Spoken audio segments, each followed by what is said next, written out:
नमस्कार फ्रेंड्स, मैं आपकी दोस्त, आपकी कोच, आपकी होस्ट एडवोकेट प्रज्ञा भूषण आज हाजिर हूँ लॉ ऑफ अट्रैक्शन के उस सीक्रेट रेसिपी को लेकर के जिसके बहुत सारे सवाल लोग पूछते हैं। अक्सर लोग मुझसे पूछते हैं कि मैम ये जो बार बार आप बताते हो कि set it and forget it, यानी कि हमें एक बार जब मैनिफेस्टेशन करनी है, डिसाइड कर लेना है, उसके बाद हमें उसे भूल जाना है और वो अपने आप पूरा हो जाता है। तो ये कैसे हो सकता है? कैसे हो सकता है कि हम जो शिद्दत से चाहते हैं, जिसकी हम डिज़ायर करते हैं, जो हमारा ख़ास मकसद है, उसे हम भूल जाएं? ये हम अपने मकसद को कैसे भूल सकते हैं? हम अपने क्लोजेस्ट डीपेस्ट डिज़ायर को कैसे भूल सकते हैं? कैसे करें कि set it and forget it हो? क्या करना चाहिए? तो दोस्तों, आज बात उसी की होने वाली है कि आप कैसे अपने जो मैनिफेस्टेशन है उसे करें, उसको सेट करें और फिर उसको भूल जाएं, ताकि आपकी मैनिफेस्टेशन जल्दी से जल्दी पूरी हो सके। अगर आप मेरे चैनल पे फर्स्ट टाइम आए हैं तो इसे फटाफट से सब्सक्राइब कर लीजिए, बेल आइकन प्रेस कर दीजिए ताकि हर नोटिफिकेशन आपके पास पहुंचता रहे नए वीडियो अपलोड्स का।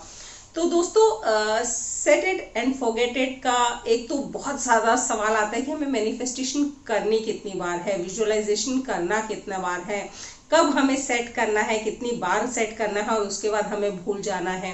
तो दोस्तों, अगर आप शिद्दत से कुछ मैनिफेस्ट कर रहे हैं तो एक ही बार काफ़ी है। हालांकि इसमें बहुत से तरीके हैं, जैसे टेस्ला टेक्निक जो है 369 का जो बताती है, देन 555 टेक्निक है, 333 टेक्निक है। तो आपको जो टेक्निक समझ आए, जो अच्छी लगे, पसंद आए, कन्वीनियंट लगे, आप उस किसी एक टेक्निक को पकड़ लें, उसके थ्रू मैनिफेस्ट करें। मैनिफेस्टेशन की भी जो टेक्निक समझ आए, चाहे आप मिरर टेक्निक यूज़ करें, विजुअलाइजेशन करें, वाटर टेक्निक यूज़ करें, मेरे ये सारे वीडियोस ऑलरेडी एग्जिस्ट करते हैं, आप इन्हें देख सकते हैं मेरे पीछे वीडियोस में जाकर के। मैं आई बटन में भी कुछ लिंक्स दे दूंगी इस तरह के टेक्निक्स के, जो आप देख सकते हैं और प्रैक्टिस कर सकते हैं। तो आपको जो टेक्निक अच्छी लगे और जितनी बार अच्छी लगे, आप उस टेक्निक को यूज़ कर सकते हैं। ज़रूरत है तो आपको सही इंटेंशन सेट करने की, उसको ढंग से विद ऑल योर इमोशंस उसको फॉलो करने की, उसमें फेथ रखने की, उसमें ट्रस्ट रखने की, and finally to forget it, उसे भूल जाने की। तभी आपका ये पूरा होगा। अब भूलना कैसे है? ये बात है कि हमें ये जो सेट इट तक तो ठीक है, लेकिन फॉरगेट इट कैसे करें? तो दोस्तों, उसका पहला जो मूल मंत्र है वो ये है कि डिटैच फ्रॉम द आउटकम। जी हाँ दोस्तों, ये जो हम बार बार आउटकम के पीछे भागते रहेंगे, उसके लिए क्रेविंग करते रहेंगे, we start yearning for it, हम पागल हो जाते हैं अपने उस आउटकम के लिए। सपोज आप किसी पर्सन को मैनिफेस्ट कर रहे हैं कि वो आपकी ज़िंदगी में आ जाए एज अ बिलवेड या फिर एज योर स्पाउस, और आप उसके पीछे लगातार भागना शुरू कर देंगे, तो आपकी हालत वो हो जाएगी कि वो अपने आप को एक हिरन के जैसा महसूस करेगा और आप शेर बन जाएंगे, और उसे ऐसा फील होने लगेगा कि आप शेर की तरह उसको पीछा कर रहे हैं और उसको खा जाएंगे। तो जितनी तेजी से आप उसके पीछे भागेंगे अपनी जान बचाने के लिए, उतनी ही तेजी से वो आपसे दूर भागेगा। तो आपको ये बिल्कुल नहीं करना है। आपको आउटकम पे विश्वास रखना है, आपको आउटकम के बारे में सोचना ही नहीं है, क्योंकि जब भी आप सोचेंगे ना तो आपके मन में डाउट्स ज़्यादा आएंगे, आपके मन में उसको लेकर के फियर फैक्टर ज़्यादा होगा, आप घबराएंगे कि ये पूरा नहीं हुआ तो क्या होगा, कैसे करूं, क्या करूं। तो ऐसे में आप कभी भी अपने मैनिफेस्टेशन को हासिल नहीं कर पाएंगे, पूरा नहीं कर पाएंगे।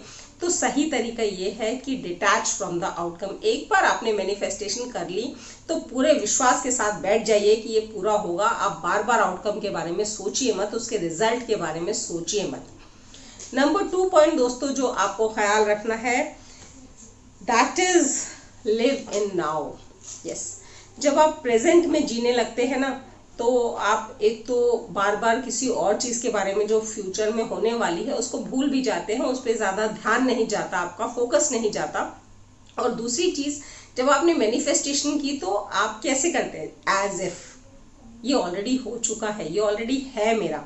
तो जो चीज़ हमारी ऑलरेडी है दोस्तों, उसके बारे में हम बार बार सोचते नहीं हैं, उसके बारे में हमें डर नहीं लगता कि ये छूट गई है, ये नहीं मिली तो क्या होगा।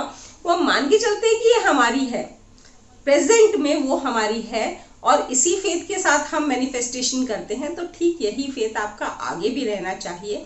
आप you should live in now. आप फ्यूचर या पास्ट की मत सोचिए। फ्यूचर या पास्ट के बारे में अगर आप सोचेंगे तो आपके मन में सिर्फ फियर फैक्टर आएगा, आप कभी भी मैनिफेस्टेशन पूरी नहीं कर पाएंगे। जैसे सपोज कीजिए आपका घर है, आप घर में रहते हैं आराम से, आपको कोई फियर फैक्टर नहीं है कि मेरा घर मुझे नहीं मिला तो, क्योंकि वो ऑलरेडी आपका है। आपके हस्बैंड है या बच्चे हैं तो आप मान के चलते वो ऑलरेडी आपके हैं, आप उनके बारे में ऐसा नहीं सोचते मुझे नहीं मिला तो ठीक ऐसे ही जॉब या सक्सेस के बारे में भी आपको यही सोचना है कि वो ऑलरेडी आपका है, आप ही का हक है उस पर, वो आपकी ऑलरेडी है। तो आपके अगर आपकी ऑलरेडी है, आप प्रेजेंट में जी रहे हैं, तो आपके अंदर वो फियर फैक्टर आएगा ही नहीं और वो आपकी मैनिफेस्टेशन पूरी हो ही जाएगी। Similarly if you are dreaming और manifesting of a dream house, तो आपको ये मान के चलना है कि वो ऑलरेडी आपका है और जो चीज़ आपकी है आप उसके बारे में ज़्यादा सोचते नहीं हैं, दिन भर सोचते नहीं रहते हैं। वो चीज़ आपकी है, it's a part of your life और आप बाकी काम करने में बिजी रहते हैं, आप उस एक पर्टिकुलर चीज़ के बारे में नहीं सोचते रहते। सिमिलरली आपको इस मैनिफेस्टेशन के बारे में भी सोचते नहीं रहना है, मान के चलना है it's a part of your life, it's already yours. तो आप सोचेंगे ही नहीं और आप जब नाउ में रहेंगे, प्रेजेंट में जिएंगे, तो जिस तरह से आपने मैनिफेस्टेशन की थी कि प्रेजेंट में वो चीज़ ऑलरेडी है, तो किसी न किसी आने वाले प्रेजेंट में वो चीज़ आपकी ऑलरेडी होगी, ये विश्वास रखना होगा। And last but not the least दोस्तों, ट्रस्ट योरसेल्फ।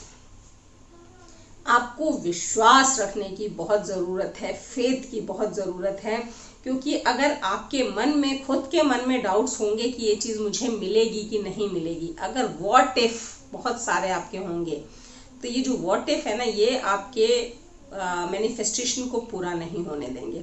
तो आपको ये मान के चलना है, ये ट्रस्ट, ये फेथ आपका ज़बरदस्त होना चाहिए कि एक बार मैंने मैनिफेस्ट कर लिया, एक बार मैंने सोच लिया, अगर मेरे दिमाग में मैं इस चीज़ को अचीव कर चुकी हूँ, रिसीव कर चुकी हूँ, तो मैं रियलिटी में भी इसे रिसीव कर चुकी हूँ, अचीव कर चुकी हूँ। इस ट्रस्ट के साथ जब आप मैनिफेस्टेशन करेंगे ना दोस्तों, तो दुनिया की कोई ताकत वो चीज़ पूरी होने से रोक नहीं सकती है। कहते हैं शिद्दत से जो आप चाहते हैं ना, पूरी कायनात वो आपको दिलवाने में लग जाती है। तो ठीक इसी तरह शिद्दत से आपको विश्वास रखना है कि ये चीज़ आपकी है और पूरी कायनात लग जाएगी आपको वो चीज़ दिलवाने में। The universe will deliver it to you at your doorstep. What you have to do is to trust yourself and the universe. ये थी आज की वीडियो, कैसी लगी ज़रूर बताइएगा। मिलते हैं मेरे नेक्स्ट वीडियो में, तब तक के लिए थैंक यू, धन्यवाद, नमस्कार, शब्बा खैर।